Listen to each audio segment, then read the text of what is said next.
Right, hello and welcome back to another Villa on Tour podcast. This is available on YouTube as well as our listening platform Spotify, Apple. So if you are listening to it, there is a YouTube version. Those of you that are watching, be able to see that I'm with a special guest. Simon's gone on holiday, so the next best thing, Dan Bardell. How are you, mate? You okay? Good, mate. Taking on a bit of a Bertrand Traore role. Super today, sub. Super sub, yeah. Happy with it. Or Julian Joachim for people that are older and watch your stuff. Lovely. We're doing a little podcast today talking about this, the little game that happened yesterday. We're filming this the day after, so it's very raw still, isn't it? Very, very raw. How you feeling? How initially feeling? Because I'm just still elated. I still can't believe it. I tweeted yesterday, like, I still can't genuinely believe that from where we were, we've done it. I think I still feel the same. I still feel it's not real, quite surreal. Like, this season at times, it's felt like 3 seasons rolled into one, because you had obviously the first 12 games or however many it was under Gerrard, which were just terrible, and you're looking at the players, you're looking at the manager and just thinking, we are in massive trouble if this continues. And Emery comes in and gives you a bit of a bounce before you go into the World Cup. So that feels like, even those 2 games felt a little bit like a mini season. Then you have the break, you come back a little bit up and down. We won a few, we didn't look convincing in some of those wins, and then we lost those 3 games in a row. But then since then, the back end of the season, like the final third of the season, Just been like a steam train, haven't we? Just been relentless. Absolutely brilliant. Like, I can't put into words what Unai Emery has done to this football club. You know, the word transformative gets used all the time in football and in work and whatever, but he has actually transformed this football club, because a lot of the stuff that was in place behind the scenes was in place before he came in, but he's just made everything better and made the whole club feel aligned, and he's got total control of the football side now, and he absolutely should have, because he's earned his stripes. I'm so confident that he'll go on to be the best manager that I've ever seen. Win a trophy, mate. If anyone's going to win us a trophy, whether that be Europe, obviously we're in now, or we got knocked out of both cups first round, didn't we, this season? Yeah. But just if anyone's going to do it, we are so well set up now. If he can't do it, no one's going to do it. Yeah, we'll never win anything again if Unai Emery doesn't win a trophy. But I think that's you qualify for Europe, and on the face of it, people laugh at the Conference League and say it's a bit Mickey Mouse. To us, it means the absolute world to qualify for Europe, because I do genuinely believe this, in this country, we have got like the top set of away fans. Yeah. You go every single week. I go when I can to away games, and the people there, they're just pure love of Aston Villa, and they will embrace going to all these strange places that they might be able to go to that will have never set foot in before. They will all embrace that, and it means more to us qualifying than it does if Tottenham had qualified. Yeah, 100%. They didn't even want it. No, they didn't. That's mad, by the way. And just like you said, going to these random places, like, talk about pre-season when we went to Rennes. Like, you'd never go on to Rennes on holiday, or you'd never go there unless you kind of had to. But it's a beautiful place. Beautiful, beautiful place. Middle of France, in the summer. Just going to these places you'd never go to, and these new experiences. I can't wait. You've got to get yourself to some. Get yourself some away games. Of course. That, the Villa fans will embrace it, and I think that's the exciting thing about it. But the other thing is that, we've qualified for the Europa Conference League, but we've got the best manager that you can have for being in those competitions. If you can pick anyone, he's got to be in the top 2 or 3, surely. We're so well set up. Look, I think he is an elite level manager. What he's done at Aston Villa in the short space of time he's been there is borderline ridiculous. But you go into that competition, we haven't won anything for so long, and you just think, there's a real chance of us winning that competition with him. The final West Ham Fiorentina, similar sort of level. If not, we're ahead. And that's without the sort of investment that we'll probably see this summer. Players coming in, better squad depth. It's just like, book your flights already to Athens in the final. We're not getting ahead of ourselves, but we are very well set up, aren't we? Yeah, and that's down to him. Yeah. And many of our players haven't played in Europe before. I'm delighted for Mings and McGinn, who've kind of been there from the start, the transformation of the club, and actually probably 2 of our bigger players in this run to get into Europe. And at times last season, at the start of this season, fans would have been surprised to hear that. I've always loved them both. I think McGinn had some struggles under Gerrard. I think Mings actually has had a good season all round. But, for those players to be on this journey and to have carried us through, 2 of our leaders in our team as well, and for them to actually be 2 of the bigger players in this run and help us qualify for Europe, they won't believe it. Mings has got a new contract. I think McGinn will sign one soon. I think that's what Unai Emery wants. It's nice for them, because they've been on this journey. You see Steer leaving yesterday, and I always find it sad when people in the playoff side leave because they were a big part. How of many getting us is to it? where Just we are. Mings and McGinn left now. They're the only two left now, and Steer's been there. When Paul Lambert was manager, We bought him from Norwich, didn't he? Yeah, so he's been at the club a long time. But I just think you could see what it meant to those players now. And I think when you're a football fan, we've suffered at times as Villa fans. You've been to the back end of the country, and it's been awful, and you've been miserable. You've watched us lose horrible games away from home in the Championship. We've been to nothing games at Villa Park. We've watched our team get relegated on 17 points. That wasn't that long ago. I know. I think to see the scenes yesterday at Villa Park and see what it meant to the players, Wes Edens, Nassef and Emery walking around at the end, the coaching staff. You don't hear a lot about Emery's coaching staff, in fairness. I heard you saying on a podcast, you don't ever see them, do they? Apart from Austin McPhee, you don't see them? Yeah, but watching them all walk around yesterday and seeing what it meant to them, everything just feels as one. And as a football club, when you've got that and you're supporting that team, because the fans are a massive part of it, and Emery, the first thing he does every interview is he thanks the fans. He's just an absolute class act.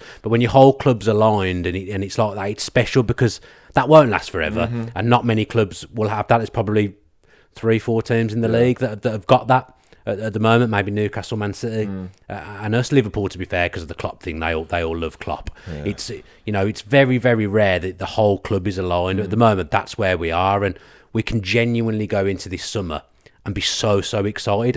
I think this time last year, a lot was put on the big summer that was coming, and then it was going to be the real deal. And it just, although we signed a couple of good players, it just wasn't like that, was it? This season, we can genuinely be excited, because look at what he's done with the same group of players, with probably one addition that's come in and that addition has been the signing of the season. He's been incredible in Moreno. Yeah, he's been brilliant. Emery's got total control of the football side now, so he's overseeing and making all the footballing decisions.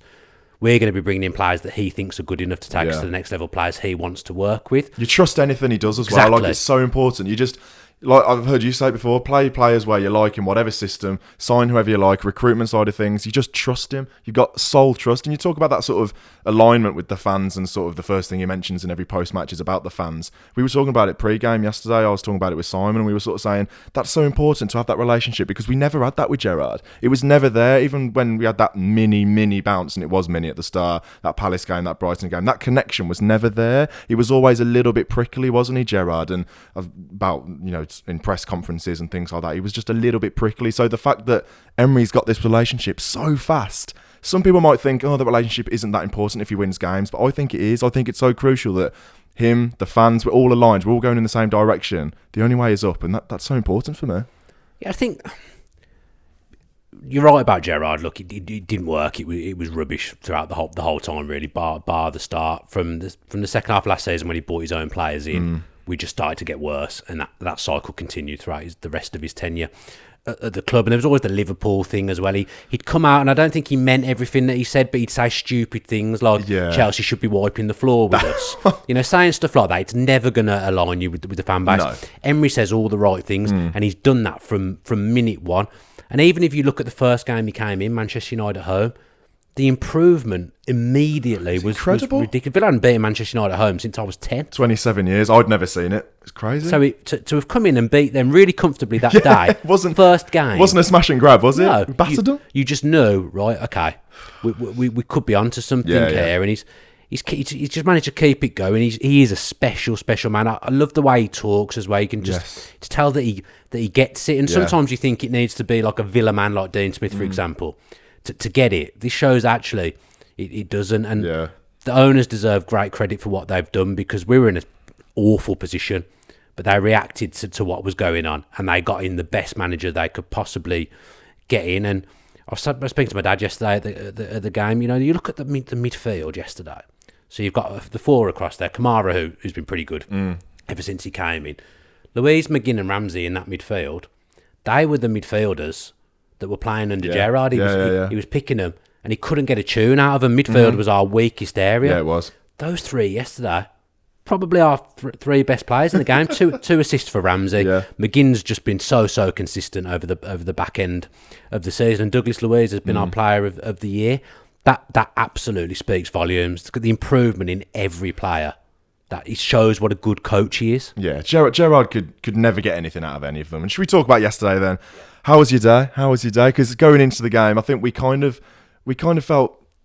I was never really in doubt. I knew it wasn't going to be an easy game because Brighton have had an incredible season. They deserve all the credit. But the fact they'd already got Europa League, with that point against Man City in the week, I kind of felt at Villa Park as well. It was never really in doubt for me. Going into it, predicted a win. Started fast as well for me. That was so important. I said to so many people, get that early goal with the atmosphere. We'll be sweet. And we got the early goal. And I wouldn't say it was comfortable for 90 minutes, but it was pretty routine, wasn't it? We were pretty good. I didn't feel it was. Really? It was pretty routine. I just think in that Liverpool game, they talk about the 10 minutes at a time, and everyone's like, 10 minutes. We saw that out very well, the Liverpool game. I don't think it was that different, especially in the second half. I thought we would. Like Martinez, he made one-on-one save in the second half. Yeah, Martinez didn't have much to do. They had a lot of offsides, whatever. I don't know. I always felt we'd get over the line. I did too, but through the week I felt really confident because at the moment I'd back us to beat anyone at home. And something that's got overlooked is that 7 in a row wins. 7 in a row, conceding 2 goals, and one of them was a dodgy penalty. I mean, how good's that? Like that is. Again, the records and stuff that Emery's created since he's been here. There's a new one every week, isn't there? It's bonkers. I can't understand how he's done it, but he has transformed the team. It's the only word you can use. So I was watching the Dortmund game, as I'm sure many people were on Saturday.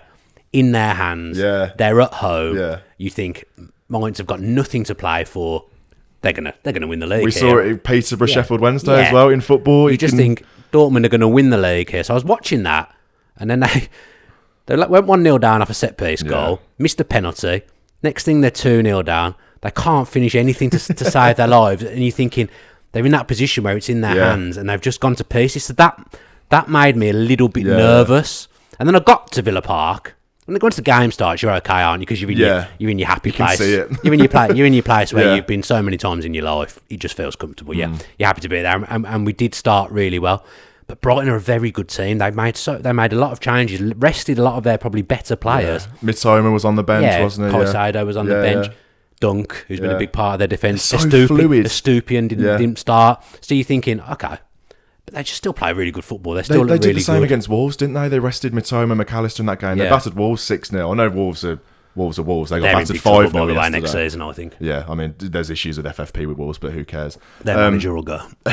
But it was just one of them yesterday for me. Like I know Brighton were fluid and they moved the ball so well and they look like a good side, but I think if they had something to play for, it would have been a different game. I think their fans weren't asked. I mean, when they scored, it was like a pre-season goal. Like they weren't asked. I think that if they were up for it and they actually had something to play for, I think it would have been a little bit difficult for Villa. But getting that early goal, I was okay. I don't know whether that was the alcohol or whatever, but I was okay. I hadn't drank, so okay, that's probably a factor then. My home game experiences are very different to my away game experiences because away games I'm on my own or with you or with whoever I go with. Home games I'm obviously with my dad. Yeah, true. So I have to drive my dad to the ground and look after him at the game. So my home game experience is very different. So I'm watching it with like a clear mind. It wasn't like I was having 15. No, I know you're not really like that anyway, are you? But I just thought Brighton in the first half they looked dangerous. We were playing that somewhat high line again, and I felt we did worked really well against Spurs. But I did think Brighton were on the precipice of breaking it quite a number of times. The linesman couldn't get anything right to save his life. I mean, he got the goal right to be. Oh no, did he? No, he didn't. He disallowed. He got his flag up for the goal, and then he let the ones go that weren't goals. The linesman just had an absolute nightmare yesterday. Me and Simon talk about referees and linesmen so much on this podcast. I didn't enjoy the referee yesterday, I've got to say. No, horrendous. But just I don't know why I need to say it again. But just when it's close. That's like, okay, I get it, but when it's so obvious, why do you do it? There's got to be a rule change in the summer. Absolutely. For that, I mean, it's ridiculous. Both sets of players, it was the same in the Tottenham game, both sets of players, both sets of fans hate it. Like, I don't get it. When it's close, fine, but when it's so obvious. Yeah, the one thing I will say, in that passage, there were some absolute bodies on the line defending from really Cash, good. Mings, Martinez. Like it was just great to see. And one thing I think, again, another thing that's slightly been overlooked, I saw Stato tweet about. I thought Luca Dean, that's probably one of the first times he started a game at Villa Park since we've been really good. And he looked better. Greg bought that the other week on 1874, saying it's unfair to judge Luca Dean because he hasn't played in this team since Villa have been good. And I actually thought he was good yesterday. He was very good against Liverpool, but you're right, at home as well. He was getting forward, a bit more pace than I thought he had yesterday. As well, isn't it? It's that confidence. But you're coming into a good team. Exactly. It's so important, that is. That's going to make the world of difference, of course it is. So I think He'll stick around next season, and that We means haven't got a choice, have we? Villa are well stocked at left back. Will Yeah, probably yeah. come onto the other side, but you know, Villa, we don't need major surgery in the summer, and there won't be major surgery in the summer. I think we'll sign 5 players in the summer. What do you reckon they'll be then? Well, 5 big, or a couple of minor ones, 3 statement I signings? think What do you 4 reckon? big, and one will be a backup keeper. Yeah, I think. Oh, Jesus, backup keeper So I think is the first thing I'd the do. backup keeper will come in. I don't know who that would be, but maybe 1 or 2 goalkeepers actually, because obviously Steers ended up. It depends Yeah, whether Sinisalo's still there. There's no good a young player being a third choice keeper. But is he that young? He's been around for a while. He's had a But couple of but he loans. isn't going to learn anything being third choice keeper. He needs True. to go and play somewhere. True. And if you're in Europe as well, you need 3 keepers. So this is something that we've never even had to think about, like squad registration and Yeah, things like that. true. So many of the teams that are in Europe, they have like Scott Carson type goalkeeper, Rob Green. You know, they have Yes. those type of goalkeepers. We as get the Ben third Foster. choice He's keeper. available. We'll get Yeah. him. we will probably need an experienced third choice Yeah. as well. Someone who'll be good in the dressing room, someone that has got not European experience, not Premier League experience. Yeah, But yeah. that's, for example, someone Wisehead. someone like Alex McCarthy from Southampton, Yeah, good for shot. Yeah, example. Wisehead. Someone like that's come in as third choice. Yeah. So I'm not counting that as a proper signing, but Fair enough. we'll sign a centre-back.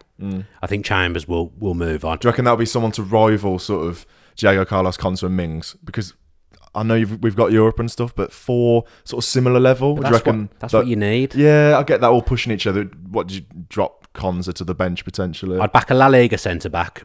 Pau Torres is a shout. There'll be a central midfield player who can possibly do a job wide, like McGinn and I Ramsey. think with these players, they'll all be sort of hybrid. They won't be. He's a set defensive midfielder. We talk about first thing we'll probably do, apart from a second choice keeper, is a winger, but it'll probably be a hybrid striker winger. You probably see a couple of them. That's just Emery's way. But there will isn't be it? a striker arrive as well. What does that mean for Watkins?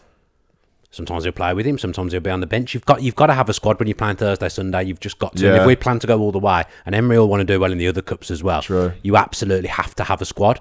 So goalkeeper, centre back, hybrid central midfielder / midfielder that will play wide, like McGinn does. Someone like that. I don't think it will be Guendouzi now. After being convinced, I'm not sure it will be. Depends how they're going to spend the budget. If they can get a midfielder on a central midfield player on a free, which there's one that's been talked about quite heavily. Yeah.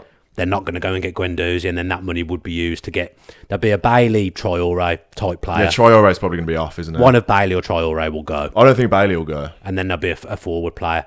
Archer will come back into it. I think Archer will stay at the club as well. So it's not like we need major surgery. Yeah. But we'll be bringing in players that are first team ready, so people that are instantly going to come in and change a first team. I thought yesterday a telling thing towards the end of the game was, some of the players started to look a little bit tired.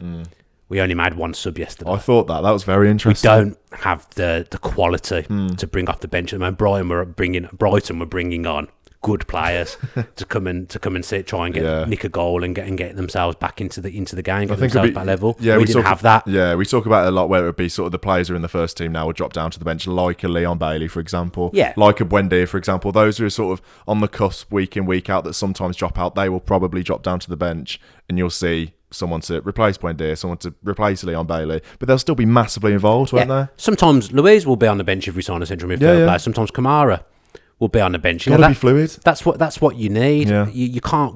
We will struggle with the Europa League, Europa Conference League football if we don't have a squad. And the other thing is Emery just knows how to manage that. He knows the numbers we'll need. Did you see that thing that I saw a clip of Leon Bailey this week saying that Unai Emery makes every single player in the squad feel like they're involved? You mentioned the word family. He just made it seem that everybody's involved and no one's going to get upset over game time. And like Unai Emery high fives everyone after every goal. I just love that. It's the little things, and it's nice to hear that players who drop down to the bench sometimes you won't expect, like a Kamara sometimes will be on the bench, or a Louise player of the season. They're not going to get upset. They're not going to get disheartened. So raise the quality of the squad. Only way's up. Yeah, you get injuries through the season as well. Exactly. Really, we've been fortunate. That's not really true. Second half of the season, if anything had happened to Watkins, Watkins that would have cost us. He's got a good injury record, hasn't he, Watkins? Touch wood, but that was lucky. But that would have cost us. That's the difference. Yeah, Duran wasn't on the bench yesterday. I don't no, think. That was it. He was there, but he wasn't on the bench. He must have had an injury to have not been on the bench yesterday. But that would have killed us if anything had happened to him. Even if something had probably happened to Mings, that would have killed us. Yeah, it would have been as well, because Carlos obviously hasn't been fit. We've been unlucky that Carlos and Kamara, who were big signings for us in the summer, between them, they've probably missed 80% of the season. Yeah.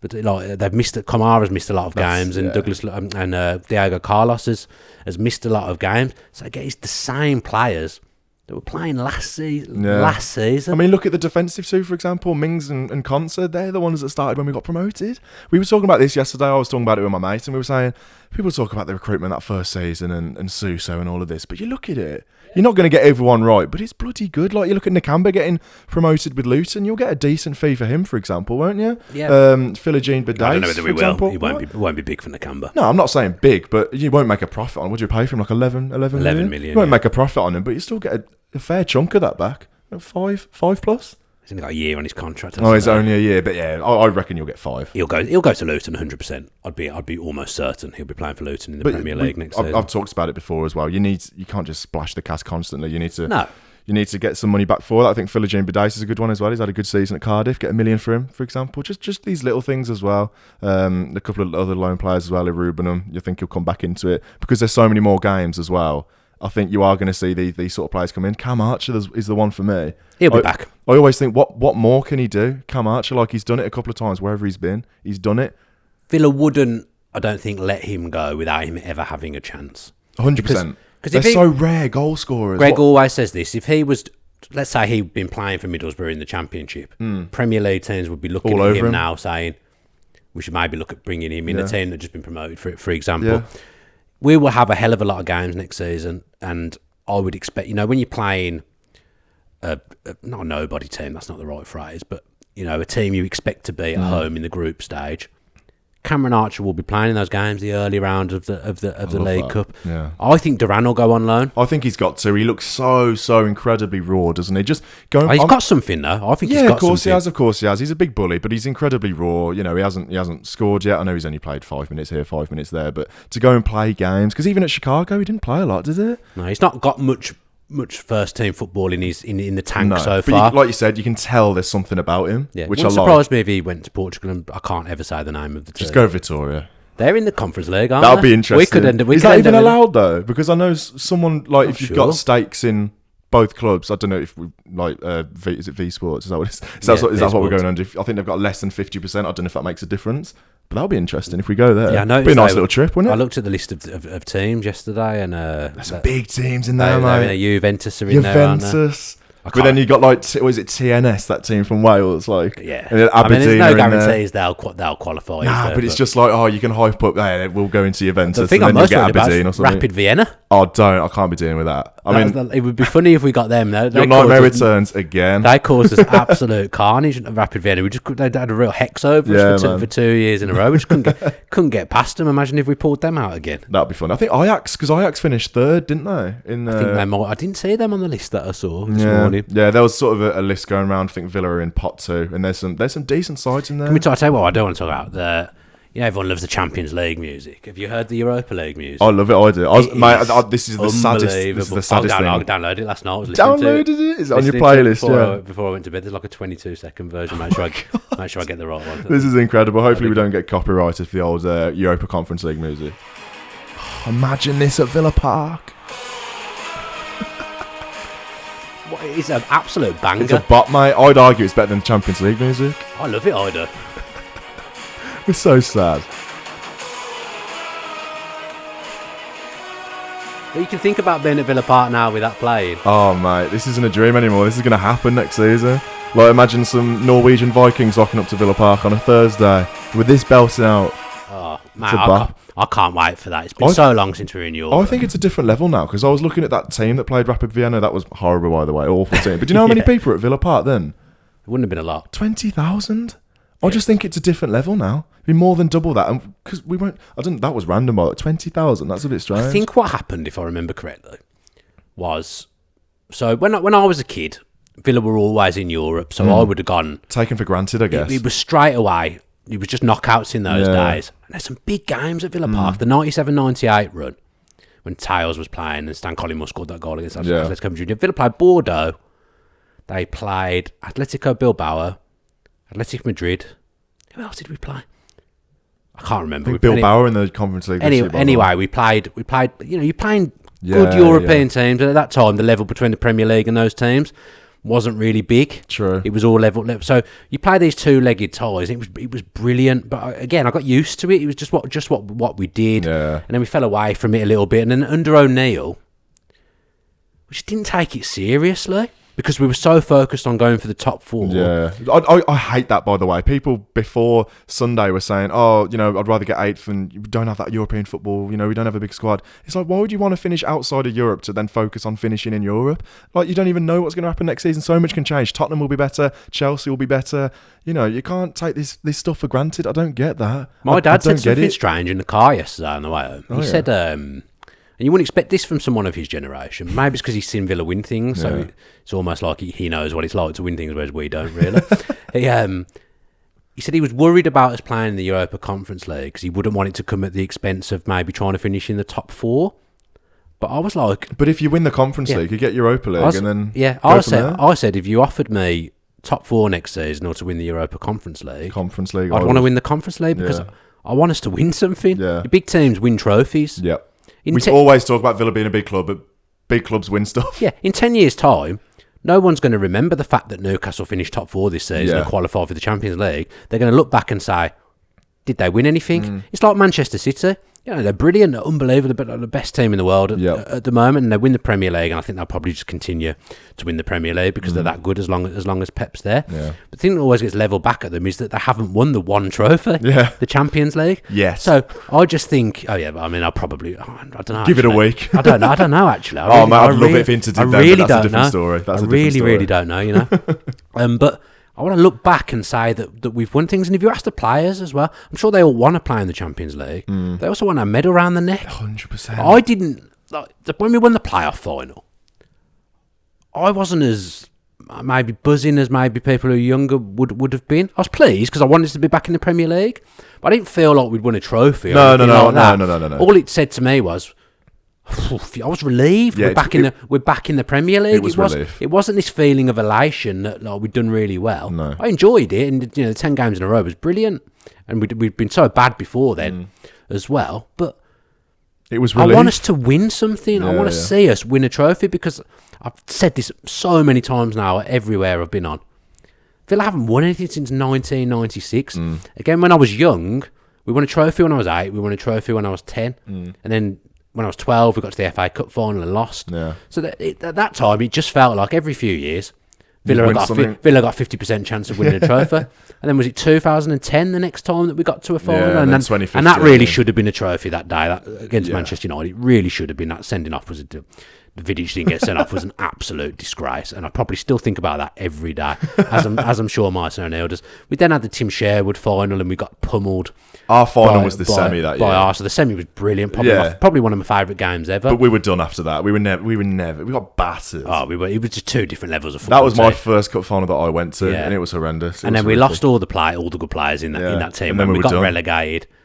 Even the League Cup final under Dino.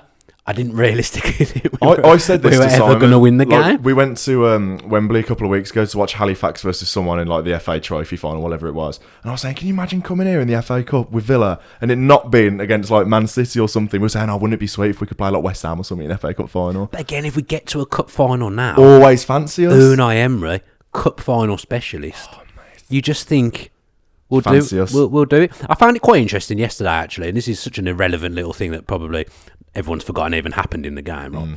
So what I like about Emery is it's almost like an element of surprise for the opposition because you never know what he's going to do. Sometimes they'll sit deep and do that 6 at the back thing. Sometimes they'll play a high line. Sometimes they'll start fast they did against Newcastle. Sometimes they'll start slow. I like that element of surprise. And early on in that Brighton game when it was 0-0, we got a throw in. We haven't seen a Matty Cash long throw for a couple of years, but obviously we could have been utilising that all season. But he's almost like he saved it. We didn't do it again, to be fair. It was almost like it was saved to try and get us the first goal. I just think that element of surprise is such a unique thing. It's so interesting. Pep does it a little bit. Yeah, because it's the polar opposite of what we were seeing at the start of this season. It was like the same thing rolled out every week. Because he doesn't know what to do. You turn up, you know exactly what you're going to see. You go home, you go next week, you know exactly what you're going to see. It's going to be crap. But you turn up every week now at Villa Park or away, and you know it's going to be different. You know you're going to see something else. You know that the opposition aren't going to know what you're going to throw at them. So it's so refreshing. Like you said, it feels like it's 2 or 3, 4 seasons rolled into one. That Bournemouth game, first game of the season, Jesus, that feels like a long time ago, where Gerrard was making these comments about Mings, he needs to look me in the eye and all this nonsense. It's crazy how far we've come. How many teams do that? How many teams get promoted 4 years later, they're in Europe, and even in one season they've turned it around as much as we have this year? I think it's incredible. I don't think we get the credit we deserve. I think it's been amazing. I think we're starting to now. I think for weeks and weeks this season we were really going under the radar. Yeah. People weren't talking about us, and then we beat Newcastle, which is my favourite game of the season. Yeah, definitely my favourite game of the season. And I thought the atmosphere was brilliant yesterday, but I still think the Newcastle game tops it. I was expecting the atmosphere to be a little bit better. I thought it was great. I did, but I thought Newcastle picked it. Isn't it? I think that Newcastle one. I know it was sort of, we was playing with that freedom. I don't think there was still any real expectation. But I mean, not that I'm bothered about yesterday. But you're right. It was probably down to nerves. Yeah, but that. That Newcastle game was... I've completely forgotten what my original... Sorry, point was. It's fine. I've completely forgotten what the original point was. But that game, that was so good. Yeah. So good. Yeah, we did our awards and stuff, and we said that was the game of the season. We recorded it obviously before Brighton. We were saying Brighton probably pips it. I don't know. I still probably go with that Newcastle one for game of the season. Easy. Yeah. No, it's probably one of my favourite games ever. It's probably my top 5 games at Villa Park ever. We just took the piss that day, didn't we, essentially? We just absolutely took the piss. It was just like Newcastle had won 5 in a row when they came to Villa Park. They were obviously looking good for the Champions League at that point, and were having a really, really good season. Isak had just come back, hadn't they? Yeah. They just got back to their best Newcastle. They were playing really well again. And we just blew them away. I don't think it was down to them being bad either. I just think it was... They couldn't live with us. No, they couldn't live with us. Newcastle fans, they say, you're the best team we've played 100%. this season. You absolutely So tactically outclassed us. We couldn't live with you. And to hear people saying that about Villa, it's that's lovely, just never isn't it? been said. Gerrard being innovative for him was swapping the side Ramsey and McGinn played on. Yeah, that was what happens. That was the most innovative tactical thing that we did in the first part of the season, wasn't it? We just remember that, like, Forest away, Leeds away against 10 men. Oh God! I mean, if we'd have just picked up a couple more points from games under him, we'd have qualified for the Europa League. Yeah, man, it's crazy, isn't it? Everyone's raved about Brighton, right? And rightly so, because they are brilliant. We've finished a point behind them, basically giving them a 12-game head start. Yeah. 100%. And we me and Simon have mentioned it as well. De Zerbi went into a side that was already on the up. They'd won like 3 or 4 of their first games. Yeah, they were flying. They were already doing really well. I know he's probably taken them to a slightly new level. He's a great manager. Yeah, he is. But Emery, I've never seen anything like it. Like, to go from that to that, it's polar opposite. It's incredible. I think he's... I don't know. I think Eddie Howe would probably still win manager of the season for me. But I think he'd probably be a second, 100%. He'd be in the top 3, wouldn't he? I think he'd be second. Go on, put your neck on the line. I think people talk about the Bournemouth manager and stuff. Okay, done a brilliant job, but he's not on the same level. I'd give it Eddie Howe because I didn't envisage Newcastle would qualify for the Champions League. Yeah.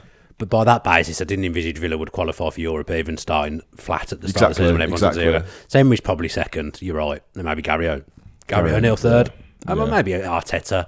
I just think they fell away quite badly at the end, and that in the end they got Champions League qualification, which you'd have maybe said at a push they could have done. Emery has taken us into a completely different level that I didn't think was capable. Yeah, it's with crazy. The same players as well. The difference as well. I hate harping on about Gerrard, but I do think it's all relevant. Yes, so you look back to last season when he got the job. He's saying straight away, "I need new players. These players aren't good enough." Yeah. We get to January, he splurges on Coutinho. We got him on loan. Splurged on Luka Dean, a lot of money, and he says, "I need these big players," and he was backed, and he was almost just trying to force it and try and build a team by just spending money. Yeah. Emery's the polar opposite of that in January, where he's saying, "If we can't get the players in that I think will improve us and that are better players, I don't want anyone." Yeah. So he brings in Moreno. At the time, I wouldn't have said that was a pivotal area that we needed to improve on. No. It's a surprise, wasn't it? I mean, Augustinson at left back wasn't great as a backup, in all honesty. Forgot about him. Yeah. That was this season. Yeah, he wasn't brilliant, was he? But I wouldn't have said it was a priority of what we needed. But Moreno came in, and just for Emery's style of football, he helped transform the team, really. Yeah, in the way we play, 100%. But then I do think Luka Dean was good yesterday, but I think maybe Moreno kind of shown him what Emery wants. From a left very back. Different, aren't they? They are very, very different. And obviously, with Moreno being injured, Luka Dean will obviously get full pre-season and start the season, which I think's not ideal. But like you said, he's been good last couple of games, hasn't he? But the original point is that Gerrard would have just bought 11 players in the summer if he could have done 30+ million. I mean, Kamara, yes, but that's the only good thing he did. But look at what happened towards the end of the August window. So Carlos got injured, which was unfortunate. There's nothing Gerrard can do about that, and that would have been a big blow to him. Yeah. So Bednarek comes in Bednarek comes in as an emergency loan, essentially. But then we just signed Ndonka for 13 million. Gerrard didn't use him. He didn't have a clue. It's like this player signed, and the manager just doesn't really want him. Yeah. Like he's really reluctant to use him. Ndonka played Emery's first game. Yeah. Ndonka then didn't really play for 2 months, but then came in for a Newcastle game out of nowhere, and just looks like he's been playing there the whole season. And it's all these things that just separate Emery from everyone else. Different class, mate. From like you speak to people who work at the club and are around the club, and some of the players and ex-players and stuff, and every one of them says the players absolutely love Unai. Yeah, even the interviews. Love how he's working. Yeah, man. Oh, it's only good things, isn't it? It's only good things. And I love the bloke. That speech he did after the game yesterday. I mean, couldn't quite hear what he was saying because probably the PA system at Villa Park's crap. But just the Villa Park, the roar and like the sort of fist bump that Emery was doing towards the whole end yesterday. It was just a beautiful, beautiful moment, man. I loved it. Like the club, there's certain things right at the club that will never change. So the thing, like PA system being rubbish, like that's been the case my whole life. Yeah, it's never going to change. Fine, we'll always be the last to bring out kids. Yeah, that just always. I hate that. That's my that just is fine. The people listening, the dog's on me. He's absolutely loving it. Yeah, Turbo's come alive. Hello, he's been fell asleep through the rest of the podcast, but he wants to sit on. He's a big Emery fan, our mate Turbo. But so like, there's certain things that will never change. We'll always be rubbish at. But Emery's changed things on the football side that we've always been rubbish at. Yeah. And I think that's you can't give him enough credit, really. Already talks about the records. And back to the kit thing. I hate it when teams playing their new kit at the end of the previous season. Liverpool have done it. Did Palace do it yesterday? And their new kit's horrible. It's like AFC Richmond. That's an early shout for worst kit of the season already. I think their kit, the season just gone, was very good. Yeah, very good. I like that. This new one's rubbish. I'd like to see what Villa are going to do. Hopefully, because it's the second year of Castor, they're going to have a little bit more freedom. But we've had sponsorship issues, haven't we? Let's not talk about that. New badge though, by the way. Interesting. I think it looks classy. I think with the training gear and stuff, the new badge is going to look. Might look better on a kit, but I don't like it standalone. I think we could have done something more inventive. Well, yeah, it's basic, isn't it? I mean, you could have. I don't know. God knows how much the club paid for someone to design that. I probably saw better ones on Twitter, to be honest. But I'm coming round to it. Yes, it's kind of basic and stuff, but it now feels like the right time for a new badge. 100%. You know, when Randy Lerner changed to that badge and that you've got there, it was the right time to change. Yeah. Ironically, I found my Proud History Bright Future scarf from my mum and dad yesterday before the game. Yeah. Wow, that is. I'd forgotten that even existed. Yeah, that is vile. Anyway, how are the old emotions after the game yesterday? Because I mean, I was speaking to Simon. Simon says he's never cried at the football. He's a very, very cold man. It's our pal Simon. But I had a little. Did he cry, Simon? No, he didn't. I'm talking about me. I'm saying Simon never cries. I think Simon was closer to crying on our night out the other week than he probably would have been at Villa Park. He slipped on the dance floor. But I cried at West Brom away in the playoffs. I saw you. Yeah, that was there's rough photos of that. But I don't know, man, I was emotional after the whistle yesterday. I was emotional. I was just in shock, I think. I don't think it's hit me still properly. No. I think I didn't cry. No, I didn't cry. But I'm trying to think of times I cried. I remember I cried when I was younger and John Gregory got the sack. I was really upset by that. That really rocked me when I was younger because I loved Rocks John your Gregory. world. Yeah, that was horrible. I think I cried when Dwight York left as well. That was my first real heartbreak of a player leaving. I'd never really seen that before. But I wasn't crying yesterday. As I say, I think I was just in shock about what had happened. But Lee, who sits next to me, he's only a little bit older than me.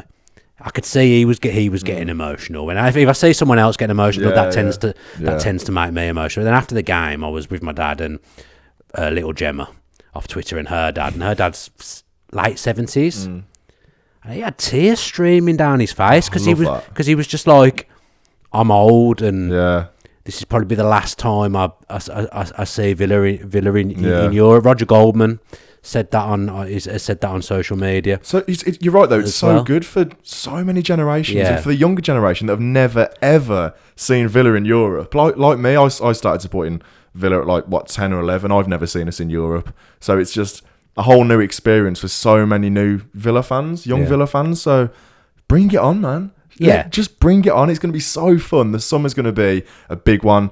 Bring on pre-season. You're going to have a lot of fun trips in pre-season, a lot of fun trips in Europe next year. It's good times, man. Can we just talk about how fickle my dog is? Fickle? What do you mean? Oh, yeah, loving it. I look after him all the time because he's blind. Yeah, I do a lot of work with him. He gets a lot of care. And there's some. Does he think I'm you? He's been no chance. We've sat in the middle. He's been in the middle of us the whole podcast, and he's decided he wants to sit on. Because I've been giving him attention throughout the podcast. He's been loving it. I've been concentrating on trying to get there. Well, yeah. Shout out to Bo, by the way. If people are watching, you can see just about see the dog. Yeah, lovely dog. Best dog in the world. Anyway, Dan, thanks very much for coming on. I really enjoyed it. Really liked doing a podcast in person. Actually. Yeah, it's nice, isn't it? In person, it sort of flows a little bit better. So it's been good, mate. I'll have to get you back on. Yeah, loved it. Thank you. And thank you very much for letting us film in Bardell HQ. You've got massive estate you've got here, gates like McCormack. What a mansion you've got here. But yeah, thank you very much for letting us film inside. And thank you very much for listening. Thank you very much for watching, people on YouTube, Spotify, Apple. Leave a like on the video if you are watching on YouTube. And yeah, we'll see you in the next one. Up the villa. Up the villa.